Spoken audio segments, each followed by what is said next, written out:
أستاذ الأخضر بالريش، نتحدث ربما عن نقطتين أخيرتين، ألا وهي الأولى ملف حراسة المرمى في المنتخب الوطني، ورانا نشاهد ربما تذبذب في المستوى، خاصة الحراس اللي جابهم فلاديمير بيتكوفيتش، أولهم لوكا زيدان يعني احتياطي مع ناديه منذ التوقف الدولي مع غرناطة، رغم أنه جماهير غرناطة طالبت بعودته أساسيا، وحتى المدرب قال بالله حيرجعوا. أيضا مالفين ماستيل اللي جاء جديد، رغم أنه أنا شاهدته يعني وشاهدت التصديات تاعو عنده ممتازة، لكن في آخر مباراتين تلقى 8 أهداف، بالإضافة أيضا لأنطوني موندريا. يعني ما هي الأسباب اللي خلتنا نبقاو هكا بدون حارس طيلة منذ اعتزال رايس مبولحي؟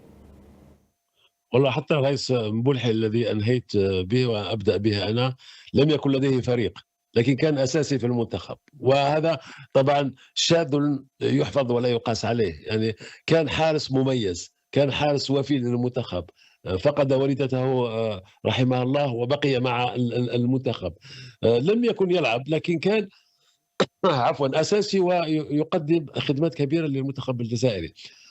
أنا أرى بأن السبب الرئيسي هو العمل في الجزائر أولًا، يعني ما ينقص أن ليس هناك حراس كبار في البطولة الجزائرية، ليس هناك مدربين للحراس، ليس هناك أكاديميات لتخريج الحراس. يعني أنا مثلًا عندما أرى بأن دريد نصر الدين مدرب الحارس العملاق، فيعني لا يعمل. لا نعطيه فرصة. الرجل الذي تألق في كأس العالم 86 أمام البرازيل، أمام المنتخبات الكبيرة. يعني عندنا بعض الأسماء، لكن ليس لدينا مدارس تخرج الحراس الذي يحتاجهم المنتخب.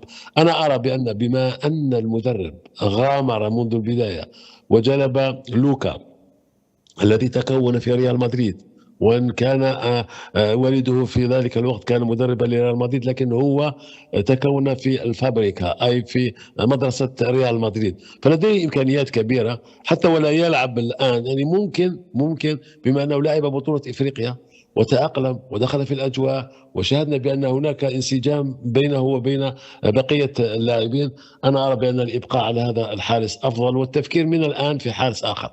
لكن ما أعجبني أمس في الجمعية العامة هو اهتمام صادي بالعمل القاعدي، الاهتمام بالجنوب أيضا، الاهتمام أيضا بالرياضة المدرسية. من هنا نستطيع أن نحقق أهداف المنتخب وأيضا الكرة الجزائرية والفيدرالية أو الاتحاد الجزائري لكرة القدم.